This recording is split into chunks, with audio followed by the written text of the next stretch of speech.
morning! Tignan natin mga niluluto-luto dyan. Diba? Rice cooker ko talaga i-upload. Saglit. Ayusin lang natin.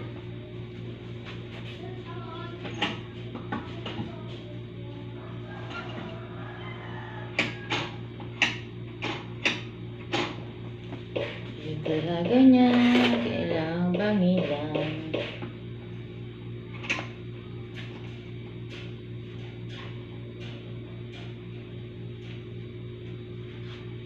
Ayun niya.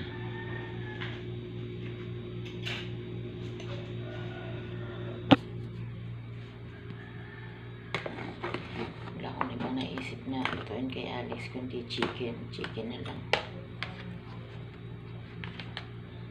Chicken na lang muna siya.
Fried chicken yung araw na to. Gusto mo yung mga chicken. Pero may paksiw ako ditong isda.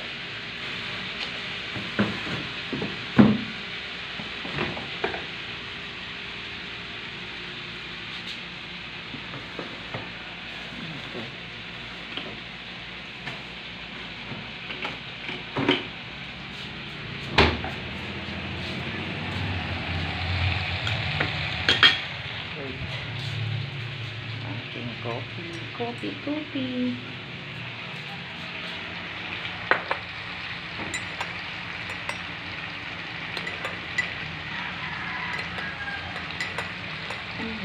Friday na.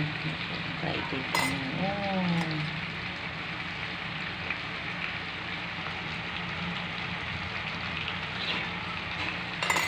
Bilis ng araw. Na-share ko lang para sa inyo. Yung kapatid ko kasi may kasambahay, tapos yung kasambahay niya namatay na, parang nagkaroon ng parang kung parang nagka-breast cancer yung kasambahay niya. Buti ka mo, bago naman mamatay, nagpaalam niya sa kanya na aalis na kasi nga parang nararamdaman niya na siguro na hindi niya nakaya.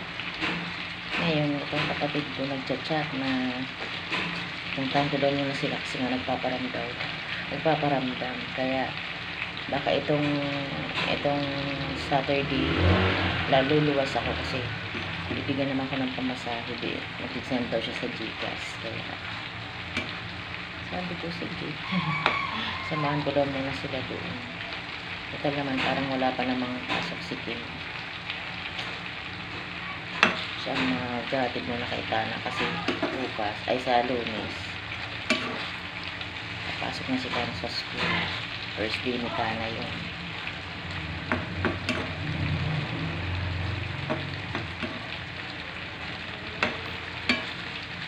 Kaya baka luluwas ako, maglalaba muna ako, tapos luluwas ako sa kapatid ko, sa ate ko,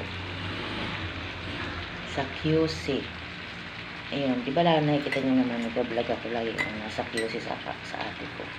Doon nila ako pupunta kasi samahan ko muna daw yung yung kasambahay niyang isa na minumultong. Hindi raw makatulog eh. Tawa ko sa ate ko eh. Talagang, Nancy, bilisan mo na. Si Sarah hindi Hindi makatulog. Wala daw kasama.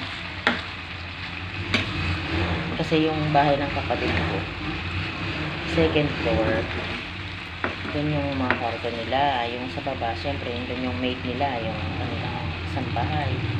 Syempre, mag-isa sa gabi. Sa araw, magkasama siya yung ate ko dahil may mga aso kapatid ko.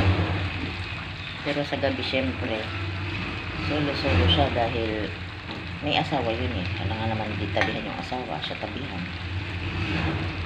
Kaya natawa ko sa katulong ng kapatid ko eh.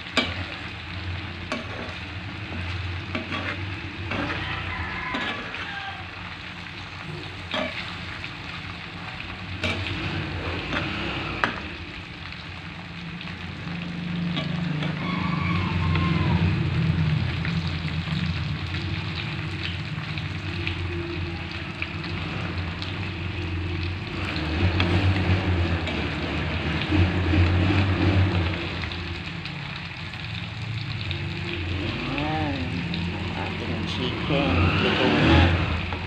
Tapos ang ating sinaing, luto na din para makakain si Bunso.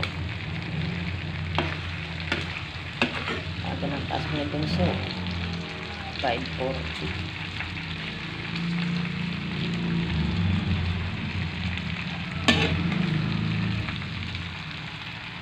Hinahatid pa ni ate niya kasi di ba marunong masyado mag-drive.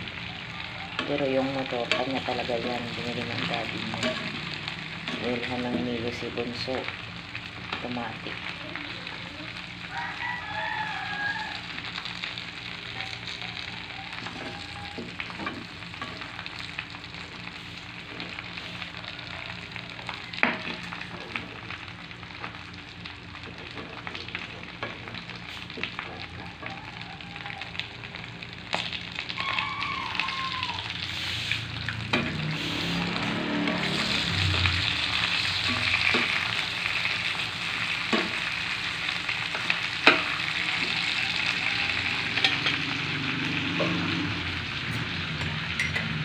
Diba?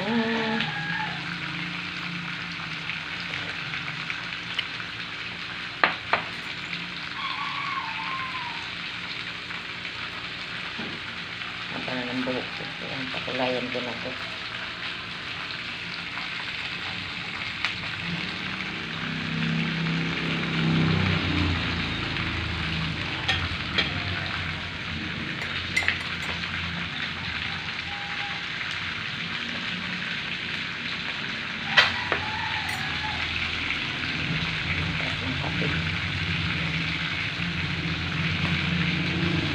Bye! Ayan. Chicken natin. Ayan, kinain. Okay na. Mamaya ulit kung anong maiisipan natin na lutuin ng tanghali. Pero meron pa kasi akong paksyo na isda ng mga manok. Kaya baka hindi mo na diet nga kami dito.